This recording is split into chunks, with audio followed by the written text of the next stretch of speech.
Terror suspects in America could be held in prison indefinitely without charge or trial. That's if the Senate passes a controversial bill which has already been signed off by the White House and the House of Representatives. The military will be able to take custody of alleged terrorists virtually without question.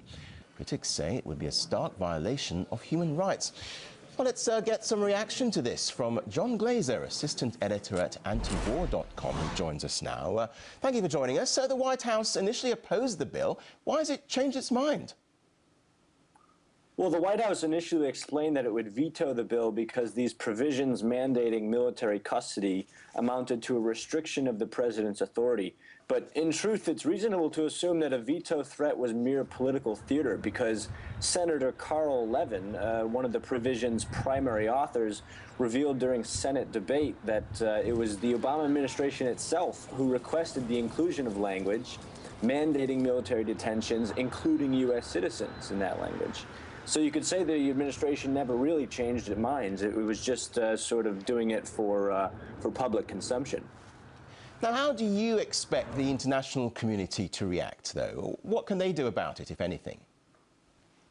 Well, I mean, the international community may condemn the act, but, I mean, Human Rights Watch has already condemned it, calling it a historic tragedy for rights.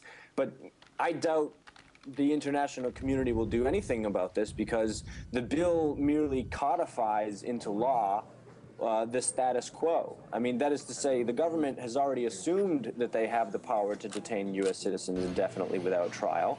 That's what Guantanamo Bay is, essentially. The targeted assassination of U.S. citizen Anwar al-Awlaki proves again that the government has already, in every practical sense, dismissed the due process rights for Americans. So whatever the international reaction to this is, I don't expect it to be any more significant than what they've already objected to. You mentioned Guantanamo Bay there, and of course one of President Obama's election promises was to close the center. Why hasn't that happened?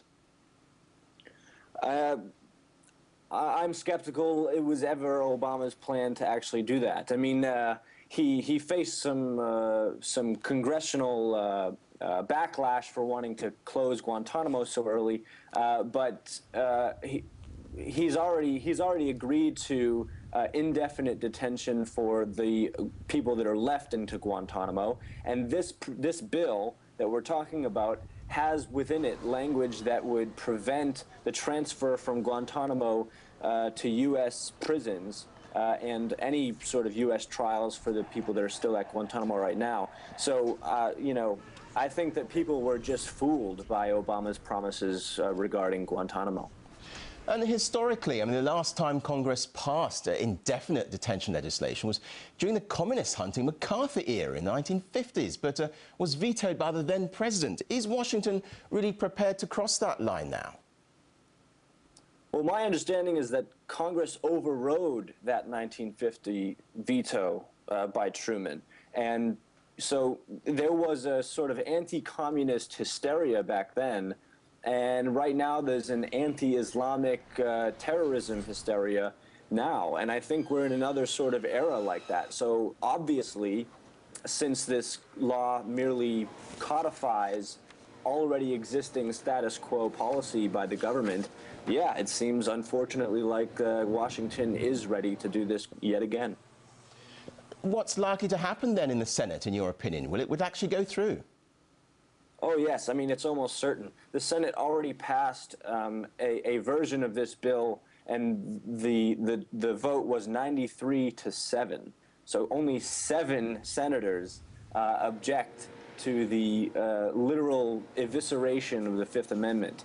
So, yeah, it's expected to pass the Senate. It's already passed the House, and Obama is expected to sign it before the end of the week. Okay, John Glaser, assistant editor at antiwar.com. Thank you for your thoughts today here in RT.